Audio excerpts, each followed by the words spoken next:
পিঠে পুলির সিজন শুরু হয়ে গেছে। আজকে তাই বন্ধুদের জন্যে নিয়ে এলাম রুমালের মতন নরম তুলতুলে সরু চাকলি। খেজুর গুড় দিয়ে দুর্দান্ত খেতে লাগে। এই সময় পাতলা গুড়ের সঙ্গে এই সরু চাকলিগুলো ডুবিয়ে খেতে খুবই ভাল লাগে। সাথে ক্ষীরও নেওয়া যেতে পারে। শুরু করে দিই। এখানে 3 কাপ ফ্রেশ আতপ চাল নিয়ে নিয়েছি। এই কাপে 3 কাপ নিয়েছি। চালটা খুবই পরিষ্কার। আপনারা গোবিন্দভোগ চাল দিয়েও করতে পারেন। আর এখানে 1 কাপের থেকে একটু কম, এই কাপের থেকে একটু কম বিউলির ডাল নিয়ে নিয়েছি, সাদা বিউলির ডাল। এবার এই দুটোকে খুব ভালো করে পরিষ্কার করে নিতে হবে। চালটা পরিষ্কারই ছিল, শুধু ডালটা একটু বেশি করে ধুতে হয়েছে। তারপরে এগুলো 1 ঘন্টা ভিজিয়ে রাখতে হবে। 1 ঘন্টা পর ফিরে এলাম।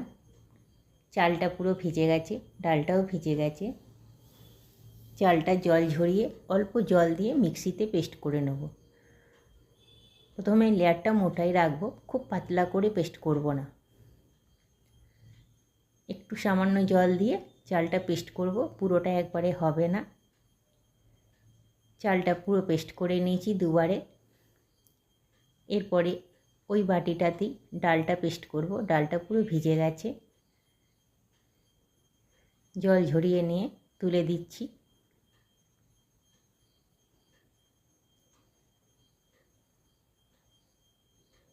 ডালটাও অল্প জল দিয়ে পেস্ট করে নেব। এরকম থিক পেস্টটা হবে।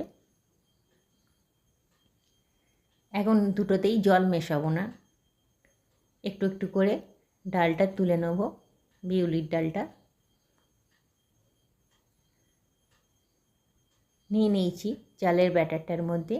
এবার এটাকে ভালো করে ফেটাতে হবে। যতক্ষণ না ফেটানো হয় ততক্ষণ মিশিয়ে যেতেই হবে। চাল আর ডালটা একেবারে মিশিয়ে নিতে হবে যাতে কোনো লাম্পস না থাকে। দেখুন পুরো মিশে গেছে।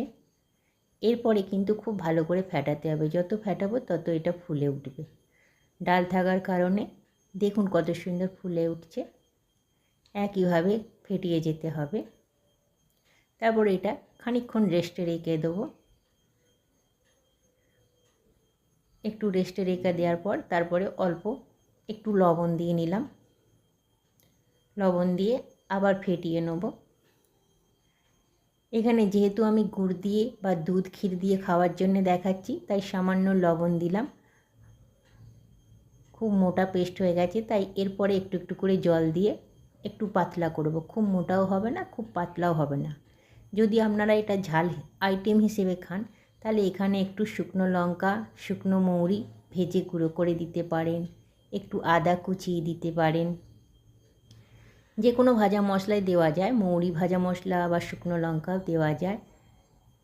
তাহলে ওটা তরকারি দিয়ে খেতে ভাল লাগে সেই সরু চাকলিটা। কিন্তু আমি এখানে কিছু মেশালাম না, যেহেতু গুড় দিয়ে খাবো সেই জন্যে ঝাল কিছু মেশালাম না বা ভাজা মশলাও দিলাম না। এরপর চাটু বসিয়ে দিয়েছি ননস্টিকের। খুব গরম হয়ে যাওয়ার পর সেটাকে কমিয়ে অল্প একটু তেল বুলিয়ে দিচ্ছি, খুবই সামান্য। সর্ষের তেল, সাদা তেল, যা কিছু বোলানো যেতে পারে। পুরোটার মাখিয়ে নিয়েছি। দেখুন ব্যাটারটা বেশ পাতলা হয়ে গেছে। এরপরে এক হাতে করে নিয়ে ছড়িয়ে দেবো।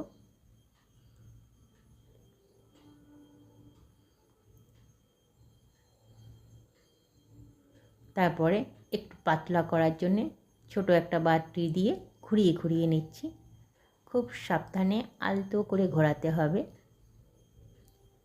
যতটা পাতলা করা যায় ততটা নরম তুলতুলে আর খেতে ভাল লাগবে।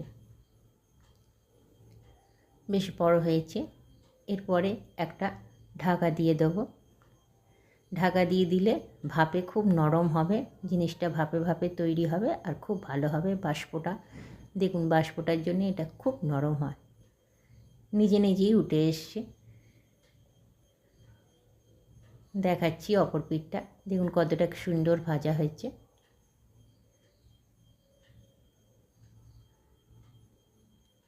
একটা পিঠই ভাজলাম আর একটা পিঠ রেখে দিলাম, ওটা ভাজার দরকার নেই, তাহলে শক্ত হয়ে যাবে।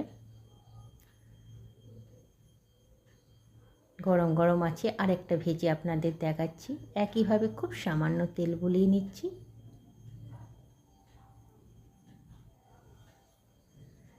খেজুর গুড় বা দুধ বা ক্ষীর যা কিছু দিয়ে এটা খেতে ভাল লাগে, সন্দেশ দিয়েও খেতে ভাল লাগে।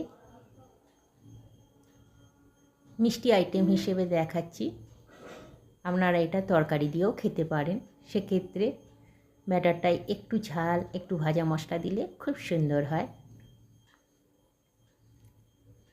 এটাও হালকা ভাপে রাখবো। ভাপে এই কারণেই ঢাকা দিয়ে রাখছি, তাতে খুব নরম হয় আর খুব সুন্দরভাবে উঠে যায়। স্প্যাচুলা বা খুন্তি কিছুরই দরকার হয় না, নিজে নিজেই উঠে যাচ্ছে, হাত দিয়েই তুলতে সুবিধে হয়।